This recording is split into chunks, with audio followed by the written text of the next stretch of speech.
5 mois se sont écoulés depuis notre dernière vidéo sur cette chaîne où j'avais tenté de partager avec vous notre méthodologie pour bâtir un business plan pour la création d'un bar ou d'un restaurant. Alors 5 mois ça me paraît être une éternité, mais c'est passé en même temps très vite. Et on s'est dit que le temps était venu pour faire un point complet sur notre aventure. Car bien sûr, on travaille toujours sur la création de notre premier établissement qui permettra de faire naître notre marque de bière. Et d'ailleurs, si vous tombez sur cette vidéo un peu par hasard et que ça vous intéresse, n'hésitez pas à aller jeter un coup d'œil aux précédentes vidéos qui racontent la genèse de ce projet. Alors dans cette vidéo, gros point d'update, on va essayer de vous expliquer ce qui s'est passé pendant cette dernière semaine, où on se situe et on évoquera aussi un peu le côté perso avec quelques projets assez sympas. Allez, c'est parti!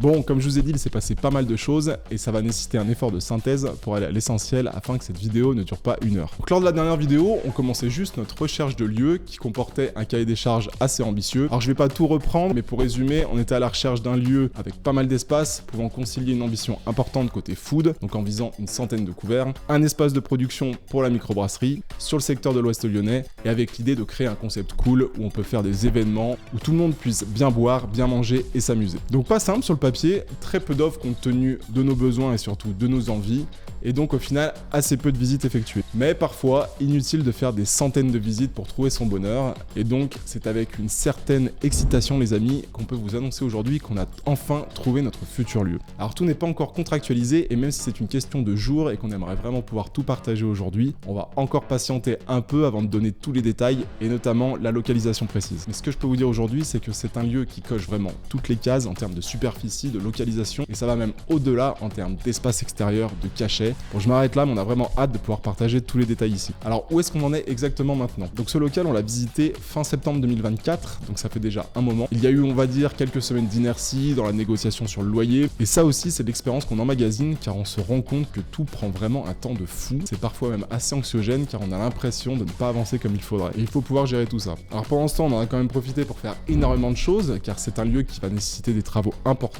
et donc on a travaillé avec un architecte de la région, Carlos Ruiz, pour tout concevoir, imaginer et surtout mettre sur pied un projet qui puisse être cohérent avec notre budget. Et ce qui est vraiment cool aussi quand vous avez plus de certitude sur votre lieu, c'est que vous êtes en capacité d'affiner votre prévisionnel, je vous renvoie à la vidéo précédente, pour visualiser davantage ce que vous pouvez viser en termes d'affluence, de flux, de type de clientèle, etc. Et ça vous permet d'aller valider tout ça avec un expert comptable, donc chose qu'on a faite également. On s'est entouré de professionnels pour nous accompagner sur toute la partie financière, grâce notamment à des mises en relation rendues possibles par notre mentoring, touchant à la fois les hypothèses pour le prévisionnel, mais aussi pour la recherche de financement. Mais j'y reviendrai un peu plus tard. On a également travaillé en parallèle sur 3 chantiers fondamentaux du projet. Donc le premier, c'est toute la partie brasserie. Et ici, on a travaillé avec l'IFBM, où je m'étais formé il y a maintenant une petite année, pour nous aider à sourcer le matériel, valider le setup, et ils vont aussi nous accompagner lors de la mise en marche des machines et lors des premiers brassins directement sur site. Ils nous aideront à appréhender le nouveau matériel, que je détaillerai également dans une prochaine vidéo, définir avec nous les bons process, etc. Le deuxième aspect, c'est la partie cuisine.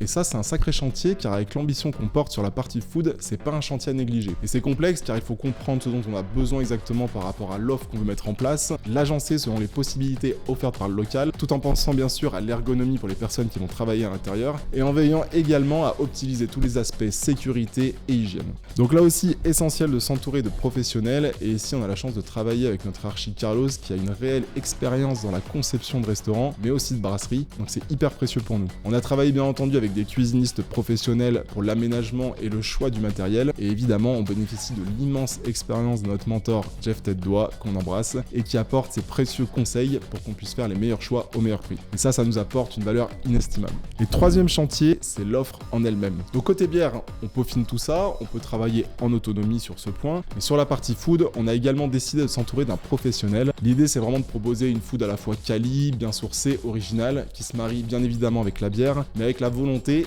et c'est très important, de rester dans des prix accessibles. Et donc sur cette partie, on se fait accompagner par Thibaut Squermans de Bière à Table, qui est à la fois zytologue, formateur, chef, il est passé par l'Institut Bocuse, et il est aussi juge pour des concours de bière. Il est spécialisé dans les accords mets-bière, et c'est parfait pour nous car il est basé à Lyon. Et donc l'idée avec Thibaut, c'est de confectionner une carte food gourmande, où on va essayer d'amener nos bières aussi dans les plats, pas forcément de manière systématique, mais c'est toutefois une originalité assumée qu'on va apporter dans la cuisine qu'on veut proposer. Et sans spoiler pour le moment, on devrait retrouver des plats assez essentiels comme des bonnes viandes marinées à la bière, des bons burgers gourmands avec sauce à la bière, une offre végé, tout un set de plats à partager, ou pas comme on dit, et aussi des bonnes pizzas. Enfin bref, on vous présentera tout ça bientôt et on sera preneur d'ailleurs de feedback pour nous aider à faire une offre qui puisse plaire à tout le monde. Alors prochaine grosse étape les amis, le financement. Donc on a un financement assez important à aller chercher, à l'image de l'ambition de ce projet. Et comme je vous le disais, on se fait accompagner sur ce point par des professionnels qui croient en nous, en notre projet,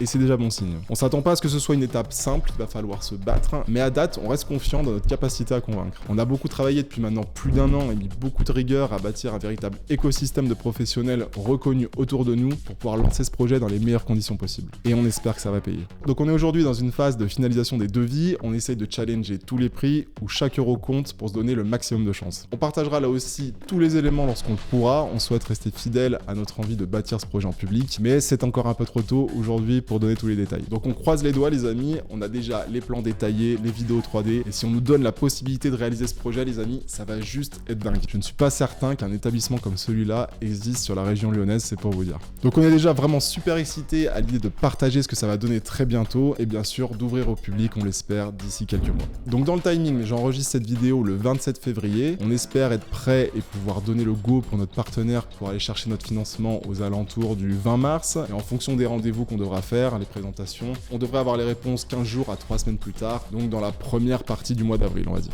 Sans transition, je voulais également partager rapidement un autre sujet sur lequel on a pas mal bossé en fin d'année dernière. Ça fait écho d'ailleurs à nos dernières vidéos sur le business plan et comment faire un prévisionnel. Alors à nos heures perdues, on essaye de se tenir au courant sur tous les outils, que ce soit du no-code ou de l'IA, pouvant améliorer notre efficacité, et on a voulu voir s'il était possible de se débarrasser en quelque sorte d'Excel et de créer un outil de prévisionnel adapté pour faire simple aux spécificités des métiers de l'hospitalité, donc tout ce qui est restaurant, bar, etc. Et donc je suis tombé sur un outil assez dingue, donc c'est une intelligence artificielle qui peut coder littéralement une application seulement à partir des prompts que vous lui communiquez. Bon, même si dans les faits c'est pas aussi simple que ça. Et donc on a essayé à partir de là de construire une app, quelque chose offrant davantage de possibilités que des modèles Excel basiques. Pour moi l'estimation du CA prévisionnel c'est quelque chose d'hyper important qu'on ajuste assez souvent tout au long du projet, et j'ai toujours essayé d'aller un peu plus loin que ce fameux proxy qui consiste à prendre 65-70% des couverts, fois le nombre de services, fois un ticket moyen qu'on estime le plus souvent un peu au doigt mouillé, fois le nombre de jours d'ouverture. Je pense qu'on a besoin, et a fortiori quand on est des nouveaux entrepreneurs dans ce secteur, d'essayer d'être le plus fin possible dans cette analyse. Et donc on a réussi à concevoir une web app qui permet ça. Elle permet de paramétrer des hypothèses personnalisées comme des niveaux de fréquentation ou de consommation pouvant varier en fonction d'une saisonnalité ou simplement en fonction des différentes périodes dans la journée, et même de calculer un ticket moyen en fonction d'une sélection de produits.